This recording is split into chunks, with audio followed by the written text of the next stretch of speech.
वालेकुम dear student, कैसे हैं? उम्मीद है आपकी प्रैक्टिस चल रही होगी और अपने टाइम को अच्छे से इस्तेमाल कर रहे होंगे। तो पिछली वीडियो में जैसा कि आपने देखा कि मैंने एक्सरसाइज 1.3 से प्रॉब्लम नंबर 4 पर बात की थी। तो अभी मैंने एक प्रॉब्लम आप लोग के लिए चूज़ की है फ्रॉम द मिसलेनियस, और उसके लिए मैं पहले एक एग्जांपल आप लोगों को क्लियर करवाऊंगा जिसमें लार्जेस्ट वैल्यू का आइडिया और स्मॉलेस्ट वैल्यू का आइडिया उस पर बात करेंगे। If A and B are overlapping sets और उनके कॉमन नंबर ऑफ एलिमेंट्स की जब बात होगी तो लार्जेस्ट और स्मॉलेस्ट कब होते हैं, तो हम इस हवाले से आपके पास बात करेंगे। डियर स्टूडेंट, ये मैंने एग्जाम्पल नंबर 24 लिए आपके बुक से, और ये बहुत अच्छी एग्जाम्पल है और आगे आपको कई प्रॉब्लम में ये रेफरेंस के तौर पर काम भी आएगी। तो इस पेज नंबर 21 पे चैप्टर पे आप एग्जाम्पल 24 जो है उसको पहले आप ध्यान से करें ताकि आपको बात जो है वो समझ में आ सके। तो चलिए मैं एक बार पहले एग्जाम्पल रीड करता हूँ और मैंने मेन वो आइडिया आपसे डिस्कस करना है जिसकी बेस पर आप जो है आगे कई सारे प्रॉब्लम कर सकें। Of the 24 students in a class, 18 like to play basketball and 12 like to play volleyball. It is given that universal set shows the student in the class. Class में जितने भी सारे स्टूडेंट हैं उनकी तादाद जो है वो सारे स्टूडेंट जो हैं वो यूनिवर्सल सेट बना रहे हैं और उनकी तादाद को n ऑफ एप्सिलॉन से रिप्रेजेंट करेंगे। बी उन स्टूडेंट का को रिप्रेजेंट कर रहे हैं, student who like to play basketball, and V shows the student who like to play volleyball. Let number of elements in V and V, यानी उन स्टूडेंट्स की तादाद जो वॉलीबॉल भी खेलना पसंद करते हैं और वॉलीबॉल भी खेलना पसंद करते हैं, तो उनकी तादाद को x से रिप्रेजेंट किया गया है। And draw a Venn diagram to illustrate this information. अब पार्ट ए में क्या करना है?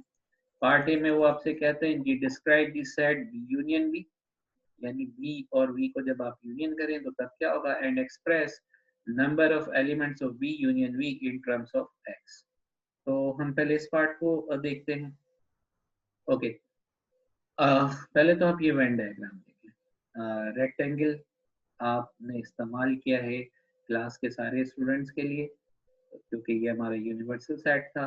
अच्छा, इस सर्किल बी में उन स्टूडेंट की तादाद है जो वॉलीबॉल खेलते हैं, तो सॉरी आपके पास वो बास्केटबॉल खेलते हैं। तो आप देख सकते हैं कि अगर मैं बात करूं ये x क्या है? x उन स्टूडेंट की तादाद को रिप्रेजेंट कर रहा है according to Venn diagram who likes to play basketball and volleyball. 18 minus X. अब 18 माइनस एक्स इस रीजन के लिए क्यों कह रहे हैं? आपने देखा होगा मैं पिछली वीडियोस पे बात की थी, ओनली ए, ओनली बी, ओनली सी, इस तरह का जो अपने वर्ड या टर्मिनोलॉजी यूज की थी। तो अगर मैं कहूँ वो स्टूडेंट जो सिर्फ और सिर्फ बास्केटबॉल खेलते हैं और वॉलीबॉल वालों के साथ काउंट नहीं होते तो उनकी तादाद 18, और वो टोटल स्टूडेंट चाहे वो वॉलीबॉल भी खेलते हो या ना खेलते हो उनकी टोटल तादाद 18। सिमिलरली वॉलीबॉल खेलने वाले टोटल लोग 12 हैं और उनमें से कुछ ऐसे एक्स नंबर ऑफ पीपल है स्टूडेंट है जो बास्केटबॉल भी खेलते हैं। तो पार्ट ए के मुताबिक आपको ये करना था, describe the set B union B and express number of elements B union B in terms of X. तो आप देखें ओनली बी के मेंबर्स की तादाद प्लस बी एंड वी के मेंबर की तादाद प्लस ओनली वी के मेंबर की तादाद, आप इनका सम कर लें। आपको सम करने से जो मिलेगा वो आपको रिप्रेजेंट करेगा एक्सप्रेशन जो कि बास्केटबॉल भी खेलते हैं और आपका इन इंग्लिश यानी कि बास्केटबॉल खेलते हैं या वॉलीबॉल खेलते हैं। तो according to description B union V is the set of student who like to play basketball और वॉलीबॉल। तो ये आप देख सकते हैं 18 minus x for only b plus x plus 12 minus x you will get 30 minus x. This is the first expression, first part. Okay. अब सबसे main चीज है जिस पे मैंने बात करनी है और जो आपको आगे कई प्रॉब्लम में मैं रेफरेंस के लिए एग्जांपल मैंने पिक भी की है। Find the smallest possible value of x। देखें पहली बात x है कि आपको बड़ा ये कि x से देखना है। x बेसिकली उन स्टूडेंट की तादाद को रिप्रेजेंट करता है जो बास्केटबॉल भी खेलते हैं और वॉलीबॉल भी खेलते हैं। Number of student who like to play basketball and volleyball. ठीक है जी।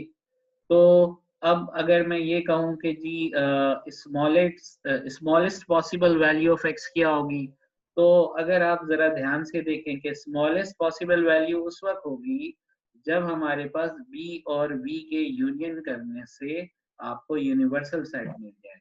कैसे कि जी पहली बात तो ये दोनों सेट्स ओवरलैपिंग है। मैंने पिछली वीडियोस में खास तौर पे जो वेन डायग्राम की वीडियो थी उसमें आपसे बात की थी कि जब भी आप दो वेन डायग्राम दो सबसेट के साथ देखें विथ अ यूनिवर्सल सेट, तो आप उन सेट्स के अमंग जो रिलेशनशिप है उसको भी जरूर चेक करें। अगर अभी हम देखें तो बी और बी ओवरलैपिंग सेट्स हैं, ऐसे कि कुछ ऐसे स्टूडेंट हैं जो बास्केटबॉल भी खेलते हैं और वॉलीबॉल भी, ठीक है। तो ये कॉमन स्टूडेंट की तादाद कम से कम उस वक्त होगी जब बी और वी सेट को यूनियन करने से आपको यूनिवर्सल मिल जाए। तो बी यूनियन वी की एक्सप्रेशन आप ऑलरेडी मालूम कर चुके हैं, 30 - x ये बराबर होगा आपके पास यूनिवर्सल सेट की तादाद के बराबर होगा, क्योंकि हमने ये कंडीशन बताया था उसी वक्त होगी, तो x 6 आ जाएगा। और remember this is the smallest possible value of x, ठीक है जी।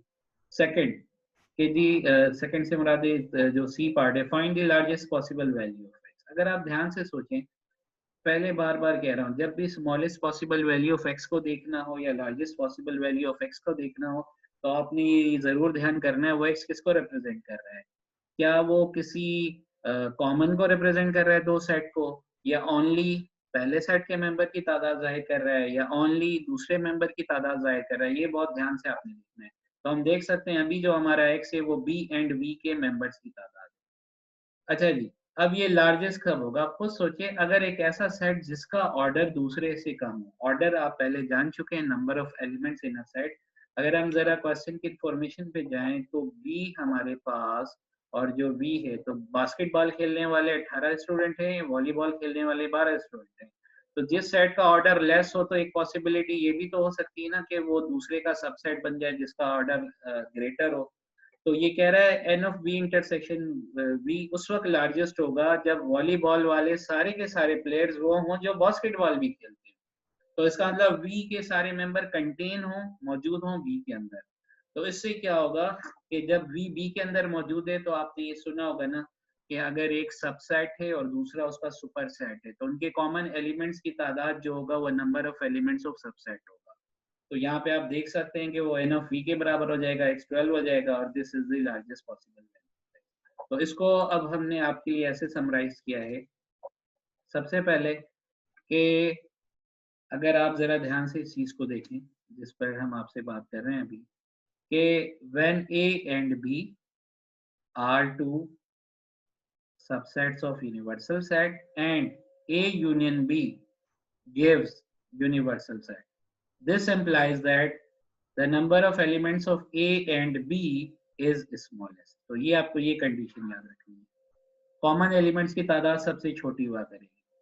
When A and B are two subsets of universal set and say suppose A, B भी हो सकता है, वो तो डिपेंड करेगा किसका ऑर्डर किससे कम है। A के सारे एलिमेंट्स B में मौजूद है, और इस सेंस में कि जी B सुपर सेट है A का, तो number of elements of A and B जो होंगे वो आपके पास क्या होंगे, लार्जेस्ट होंगे। और रिमेंबर ये मैंने रिलेशनशिप बयान की है, डिस्कस की है, जब आप A एंड B के एलिमेंट्स की तादाद की बात करें। तो आपने नोट किया होगा वहां पे जो हमें गिवन एक्स है 24 में, वो A एंड B के एलिमेंट्स की तादाद। तो होपफुली ये एग्जाम्पल आपको आगे बहुत काम आएगी, और आपने इस एग्जाम्पल को ठीक तरीके से दोबारा से खुद से आपने करना है, ठीक है जी। ये स्टूडेंट, तो अब बढ़ते हैं अपने क्वेश्चन की तरफ जिसके बारे में स्टार्ट में हमने बात की थी। मिसलेनियस एक्सरसाइज से क्वेश्चन नंबर 9 मैंने सिलेक्ट किया है, इसको पहले पढ़ते हैं और फिर कुछ इसके जरूरी डेटा पर बात करते हैं। Some people were interviewed to find out whether they spoke French, and Spanish, or neither French nor Spanish. अगर आप जरा ध्यान से देखें तो आपके पास फ्रेंच बोलने वालों का एक अलग सेट जो है वो आपको रिप्रेजेंट किया जा रहा है एक ओवल से, एलिप्स से। स्पेनिश बोलने वालों का अगर आप देख सकते हैं तो एक्स उन नंबर ऑफ पीपल को रिप्रेजेंट कर रहा है जो फ्रेंच एंड स्पेनिश कहता है, और Z उन नंबर ऑफ पीपल को रिप्रेजेंट करता है neither they spoke French nor Spanish. In the Venn diagram below, the epsilon is the set of people who were interviewed. तो जितने लोगों को इंटरव्यू किया गया, जितने लोगों से भी इंटरव्यू लिया गया, वो यूनिवर्सल सेट है। फ्रेंच बोलने वाले थे, स्पेनिश बोलने वाले थे, कॉमन भी थे और नीदर वाले भी थे, अकॉर्डिंग टू जो इन जनरल आपके पास इंफॉर्मेशन है। ठीक है। F is the set of people who spoke French and S is the set of people who spoke Spanish. The latter W, X, Y and Z represent the number of people in each of the subsets shown. अच्छा, अब मैं थोड़ी सी clarity के लिए आपसे मैं बता दूं। अगर ध्यान से देखें, ये वो रीजन है जो ओनली एफ है, और मैं कहूँ कि सिर्फ फ्रेंच बोलने वाले लोगों की तादाद तो वो डब्ल्यू। ये वो रीजन है जो उन लोगों की तादाद, वो रीजन है जो रिप्रेजेंट कर रहा है फ्रेंच एंड स्पेनिश बोलने वाले, और उनकी तादाद को एक्स से रिप्रेजेंट किया जा रहा है। इस रीजन में आप देख सकते हैं वाई है, वाई उन नंबर ऑफ पीपल को रिप्रेजेंट किया जा रहा है दोज हु स्पोक स्पेनिश। और आप देख सकते हैं जेड से मुराद उन लोगों की बात की जाएगी neither spoke French nor Spanish. तो उम्मीद है ये आपको समझ आया होगा। ठीक है। अब ये इंफॉर्मेशन है, given that N of epsilon 250, यानी कि यूनिवर्सल जितने लोगों से इंटरव्यू किया गया वो 250 थे, फ्रेंच बोलने वाले 80 लोग थे और स्पेनिश बोलने वाले 220 लोग थे। अगर आप वैसे ही थोड़ा सा आप इसको एक चेक, क्रॉस चेक के तौर पर देखें, अगर आप स्पेनिश और फ्रेंच बोलने वालों की तादाद को ऐड कर लें तो ये 300 बनेगा। इसका मतलब समझ रहे हैं, कुछ ऐसे कॉमन पीपल भी थे जो फ्रेंच भी बोलते हैं और स्पेनिश भी बोलते हैं। तो अब इसी आइडिया की बेस पर, और हमने अभी जो एग्जाम्पल का रेफरेंस लिया उस आइडिया को इस्तेमाल करते हुए हम क्या करेंगे, यहाँ पर आपके पास एबीसी पर काम करेंगे। तो जी वो कहता है फर्स्ट में the maximum possible value of W. तो आइए हम पहले इस डेटा को आपके पास देखते हैं।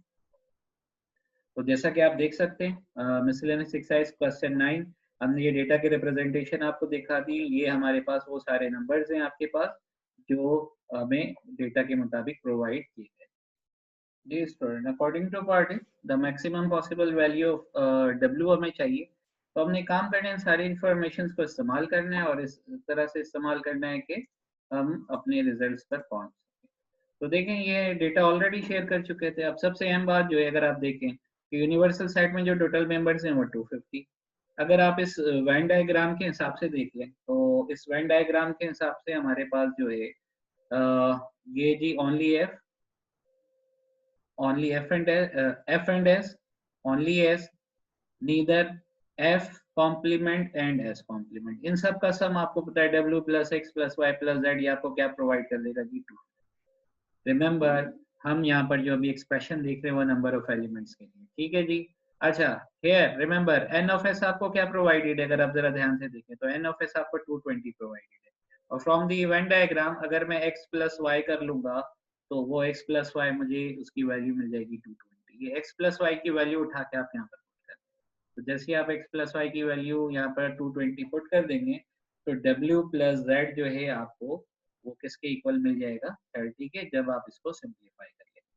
अब देखें ये आपसे मांग रहा है कि maximum possible value of w। तो अगर आप जरा ध्यान से देखें कि इस एक्सप्रेशन में z सबसे पहले तो किसको रिप्रेजेंट कर रहा है, पहले हम ये समझने की कोशिश करें। जरा ध्यान से देखें, z उन नंबर ऑफ पीपल के बारे में बात कर रहा है कि जिनसे इंटरव्यू लिया गया, ना ही वो फ्रेंच बोलते हैं और ना ही वो स्पेनिश बोलते हैं। और आप उसको f union s whole complement से भी रिप्रेजेंट कर सकते हैं या f complement intersection s complement से। ये मैं आप लोगों पर छोड़ता हूँ, जरा इसको चेक करें कि f union s whole complement बराबर होता है f complement intersection s complement के, वो क्यों होता है। एक बड़ा मशहूर ला है, तो उम्मीद है आप पिक कर लेंगे इस बात को। तो ये जो हमारे पास नीदर और नॉर वाले जो पीपल है जो कि ना ही फ्रेंच बोलते हैं ना ही स्पेनिश बोलते हैं, उनकी जो तादाद है वो z है। तो नंबर ऑफ पीपल आपको पता है ना, काउंटिंग नंबर में अगर हम एब्सेंट का रिस्पॉन्स की बात करें, नन की रिस्पॉन्स की बात करें तो 0 होता है। तो यानी वो मिनिमम पीपल जो ना ही फ्रेंच बोलते हैं ना ही स्पेनिश बोलते हैं, तो वो मिनिमम पीपल आपके पास जो होंगे वो आपके पास 0 होंगे, कोई भी ना बोलता हो। तो मिनिमम वैल्यू ऑफ z क्या एम्प्लॉय करेगा, मिनिमम वैल्यू ऑफ z ये आपको एम्प्लॉय करेगा मैक्सिमम वैल्यू ऑफ w। तो मिनिमम ऑफ z आप क्या ले सकते हैं, 0 ले सकते हैं। तो जब आप इस एक्सप्रेशन में z को 0 रखेंगे तो आप समझ सकते हैं कि मिनिमम ऑफ z आपको w मैक्सिमम प्रोवाइड करेगा। तो मैक्सिमम वैल्यू ऑफ w आपके पास जो हो जाएगी वो 30। तो उम्मीद है आपको ये पार्ट ए आपको क्लियर हो गया जी।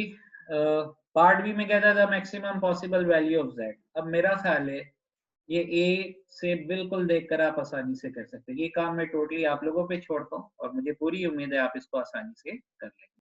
जी स्टूडेंट, अब बढ़ते हैं पार्ट बी की तरफ। तो आप देख सकते हैं कि पार्ट बी में कहा जा रहा है the maximum possible number of people who spoke both French and Spanish. French and Spanish, तो ये कॉमन नंबर ऑफ पीपल के लिए यानी एक्स के लिए आपसे बात की जा रही है। ठीक है, तो स्टूडेंट मैंने स्टार्ट में एग्जाम्पल 24 को रेफरेंस दिया था, तो मैं उम्मीद करता हूँ वो बिल्कुल क्लियर होगी। सबसे पहले तो अगर आप देखें तो यहाँ पर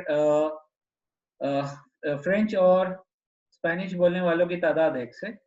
अगर आप याद करें हमने कंडीशन पढ़ी थी कि अगर एक यूनिवर्सल सेट के दो सबसेट गिवन है और कॉमन एलिमेंट्स लार्जेस्ट पॉसिबल या मैक्सिमम उस वक्त होगा जब एक दूसरे का सबसेट हो, और डेफिनेटली एक दूसरे का सबसेट उस वक्त होगा जिसका ऑर्डर सबसे लेस होगा, उसकी पॉसिबिलिटी हो कि वो दूसरे वाले का सबसेट बने। तो अगर आप जरा यहाँ पर ध्यान से देखें तो हमारे पास जो हमें प्रोवाइडेड है कि जी एफ का फ्रेंच बोलने वालों की तादाद जो है वो इससे कम है आपके पास। ठीक है जी, फ्रेंच बोलने वाले जो है वो 80 है हमारे पास, और क्या कहते हैं स्पेनिश बोलने वाले 220। तो ये इस बात को एम्प्लॉय कर सकता है कि एफ वाले सारे लोग एस में मिल सकते हैं जाके, या वो लोग जो फ्रेंच भी बोलते हो एज वेल एज वो स्पेनिश भी बोलते हो, तो यानी एफ एस का सबसेट बन सकता है। सबसेट पे आपने बड़ा डिटेल देखा हुआ है, तो subset, proper subset, super set, वो थोड़ा आइडिया जहन में रखिएगा। तो इसका ये मतलब हुआ जब एफ के सारे एलिमेंट्स या वो लोग जो एफ बोलते हैं वो एस में भी मौजूद है, तो एफ एंड एस के जो नंबर ऑफ एलिमेंट्स है वो नंबर ऑफ एफ के इक्वल होंगे। और आपको पता है कि फ्रेंच और स्पेनिश बोलने वालों की तादाद को हमने एक्स से रिप्रेजेंट किया था, तो वो बराबर आ जाएगा फ्रेंच बोलने वालों के। तो यहाँ पर हमारे पास एक्स की जो मैक्सिमम पॉसिबल वैल्यू जो है वो आपके पास क्या मिल जाएगी, वो है। तो मैं उम्मीद करता हूँ कि आपको ये प्रॉब्लम समझ में आ गया होगा, और फिर भी आपको कोई इश्यू हुआ तो ज़रूर जिस तरह आप हमें ईमेल कर रहे हैं और रिस्पॉन्ड दे रहे हैं देते रहिएगा। तो अपना ख्याल रखिएगा, और मैं बहुत ज़्यादा उम्मीद करता हूँ कि आप अपना क्वालिटी टाइम स्टडी को दे रहे होंगे और लाइफ में पॉजिटिविटी के साथ अपने कामों को सर अंजाम दे रहे होंगे। तो अपना बहुत ख्याल रखिएगा जी। अल्लाह हाफ़िज़।